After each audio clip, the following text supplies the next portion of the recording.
안녕하세요. 오늘 저희가 함께 살펴볼 자료는요. 최영환 님이 20년간 무려 2,000권의 책에서 뽑아낸 통찰, 인생을 바꿀 책 속의 명언 300입니다. 네, 정말 방대한 지혜가 담겨 있죠? 뭐랄까, 여러 현자의 목소리를 한자리에서 듣는 느낌이랄까요? 맞습니다.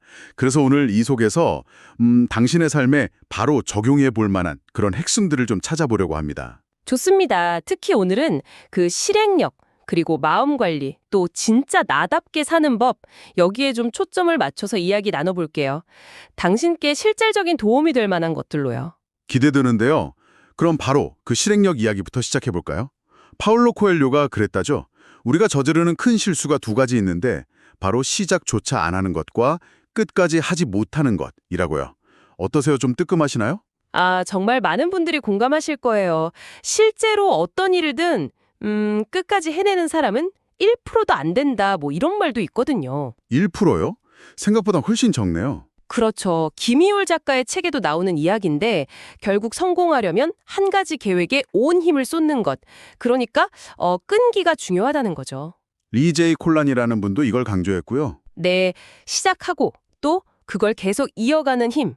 아, 근데 그 힘만큼이나 중요한 게 또 마음 관리인 것 같아요. 특히 걱정에 대한 통계가 흥미롭더라고요. 아, 네, 맞아요. 그 걱정 통계 정말 생각해 볼 만하죠. 우리가 하는 걱정 중에 40%는 절대 현실이 되지 않는데요. 40%나요? 네. 그리고 30%는 이미 일어난 일에 대한 거고 또 22%는 아주 사소한 고민들이고요. 그럼 남는 게 거의 없는데요? 그렇죠. 4% 정도는 우리 힘으로 어쩔 도리가 없는 일이고요. 결국 우리가 진짜 변화시킬 수 있는 걱정은 단 4%뿐이라는 계산이 나오는 거죠. 와, 4%라니. 저도 어젯밤에 괜한 걱정하느라 잠설쳤는데 허탈하네요. 96%는 헛수고였다니. 하하, 그렇죠. 그 실체를 알면 조금 더 현재에 집중할 수 있게 되는 것 같아요. 이런 걱정 말고 또 우리 발목 잡는 심리가 있을까요? 아, 후회 회피 심리도 중요하게 봐야 해요. 사람들이 보통 있잖아요. 뭘 해서 후회할까 봐 아예 안 하는 경우가 많거든요. 네, 맞아요. 실패할까 봐 두려운 거죠. 그렇죠. 그런데 행동 경제학자들 말이나 또 마크 트웨인 같은 사람들의 말을 들어보면 인생 마지막 순간에는 오히려 하지 않았던 일들을 더 후회한다고 하더라고요. 아, 해본 일보다 안 해본 일을요? 네. 그러니까 실패가 두려운 것보다 아무것도 시도하지 않는 걸 더 경계해야 한다는 뜻이겠죠. 걱정과 후회에 대한 두려움에서 벗어나는 것. 이게 결국 내 삶의 주도권을 잡는 문제랑 연결되는 것 같네요. 뭐랄까, 타인의 시선에서 좀 자유로워지는 것도 중요하겠고요. 정확합니다. 모로토미 요시히코라는 분이 책에서 그런 말을 했어요. 남들 기대에 맞추려고 애쓰지 말고 내 인생의 주인공은 나다. 이걸 확실히 인식해야 한다고요. 내 인생의 주인공은 나. 네. 때로는 뭐랄까 굳이 좋은 사람이 되려고 너무 애쓰는 걸 그만두는 게 오히려 자기다운 삶의 시작일 수 있다는 거죠. 하긴 남들이 날 어떻게 생각할까? 그거 계속 신경 쓰는 것 자체가 엄청난 에너지 낭비일 수도 있겠어요. 맞아요. 존 메이슨도 비슷한 지적을 했는데요. 이게 재밌어요. 사람들은 사실 남이 나를 어떻게 생각할까 그거보다는 자기가 남들에게 어떻게 보일지를 더 걱정한대요. 아, 남들도 다 자기 걱정하느라 바쁘다는 거군요. 그렇죠.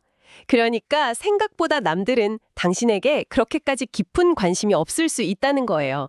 이걸 알면 타인 시선에서 훨씬 자유로워질 수 있죠. 에너지도 아끼고요. 오늘 책 속의 명언 300에서 뽑아낸 지혜들을 쭉 살펴봤는데요.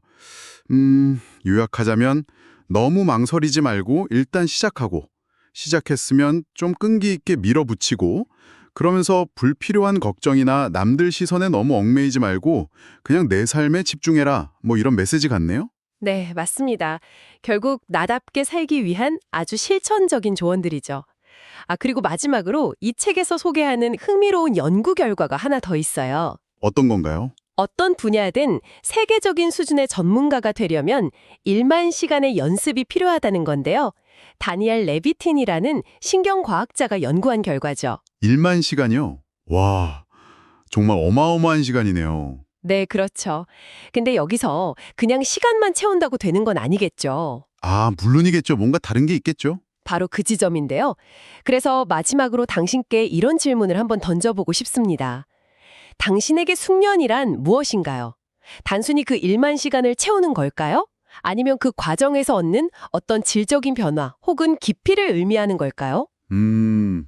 생각해 볼 문제네요. 네, 1만 시간이라는 숫자에 너무 얽매이기보다는 당신이 지금부터 꾸준히 시간과 노력을 투자하고 싶은 분야가 있다면 무엇인지, 그리고 그 과정을 통해서 당신은 무엇을 얻고 싶은지 한번 깊이 생각해 보시는 시간을 가져보시면 어떨까 합니다.